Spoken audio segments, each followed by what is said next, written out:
আসসালামু আলাইকুম। আশা করি সকলে ভালো আছেন। আজকে আপনাদের সামনে যে কবুতরটি নিয়ে এসেছি সেটা হচ্ছে বুড়িচং এবং ব্রাহ্মণপাড়া উপজেলা। এই দুই উপজেলার ভিতরে সবচাইতে জনপ্রিয় কবুতর জালালি ময়না ঠোঁট কবুতর।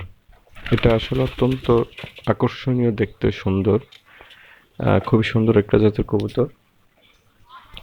এটা বিশেষ করে বৃহত্তর কুমিল্লা অঞ্চলের বুড়িচং, ব্রাহ্মণপাড়া, দেবিদ্বার এই তিনটে উপজেলার ভিতরে বেশ প্রসিদ্ধ এই জাতের কবুতরগুলো।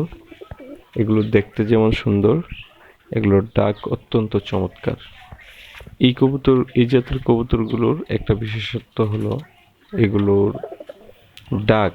আমি পৃথিবীর অনেক জাতের কবুতর দেখেছি, এই জাতের কবুতরের মতো ডাক আসলে পৃথিবীর, আমার যেটা মনে হয় পৃথিবীর আর কোথাও এমন একটা বৈচিত্র্যময় ডাক পৃথিবীর কোথাও আর হয়তোবা নেই। যেটা আমরা আঞ্চলিক ভাষায় টোয়া বলে থাকি আর কি। তো এই টোয়া পড়া কবুতর একমাত্র বুড়িচং বামনপাড়ার ভিতরেই পাওয়া যায়।